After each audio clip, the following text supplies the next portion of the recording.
Myanmar junta ও Arakan আর্মির নির্যাতন থেকে রোহিঙ্গাদের বাঁচাতে আন্তর্জাতিক উদ্যোগের আহ্বান জানিয়েছেন প্রধান উপদেষ্টা ডক্টর মোহাম্মদ ইউনূস। কক্সবাজারে অংশীজন সংলাপে রোহিঙ্গার সংকট সমাধানে দিয়েছেন ৭ দফা প্রস্তাব। বলেন, রোহিঙ্গাদের জাতিগত নির্মূলের ভয়াবহ পরিকল্পনা থেকে ঘাতকদের থামানো নৈতিক দায়িত্ব। এ সময় ডক্টর মোহাম্মদ ইউনূস জানান, দেশ এখন স্থিতিশীল, প্রস্তুত নির্বাচনের জন্য।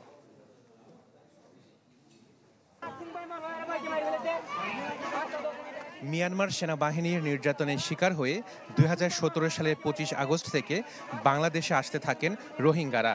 ৮ বছরে এসেছেন প্রায় ১৩ লাখ, কিন্তু এই সময়ে ফেরত পাঠানো যায়নি একজনকেও। এখনও বাংলাদেশে প্রবেশের জন্য সীমান্তের ওপারে অপেক্ষা করছে অনেকে।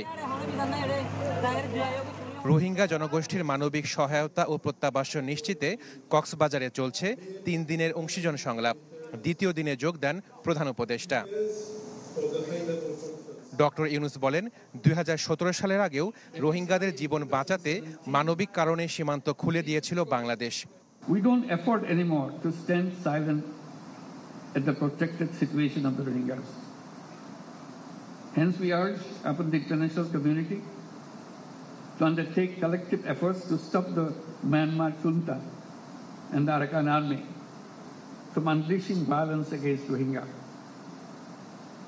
Effective role of the international community is much more needed than ever before. রোহিঙ্গাদের জাতিগত নির্মূলের ভয়াবহ পরিকল্পনা বাস্তবায়ন থেকে সশস্ত্র ঘাতকদের থামানো নৈতিক দায়িত্ব। We urge upon the Myanmar authorities as well as the Arakan army to ensure safety, security and livelihood of the Rohingyas. They should make sure that no more Rohingyas enter into Bangladesh.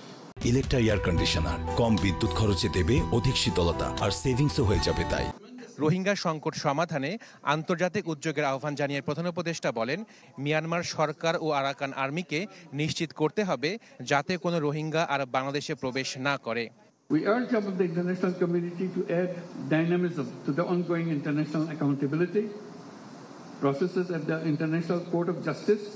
রোহিঙ্গাদের মর্যাদা পুনঃপ্রত্যাবাসনে অবদান রাখার সংকল্প ঘোষণা করে ন্যায় বিচার এবং জবাবদিহি নিশ্চিতে ৭ দফা প্রস্তাব দেন ডক্টর ইউনূস।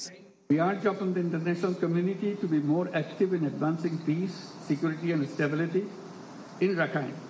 প্রধান উপদেষ্টা বলেন, সমস্যা মিয়ানমারের সৃষ্টি, সমাধান সেখানেই।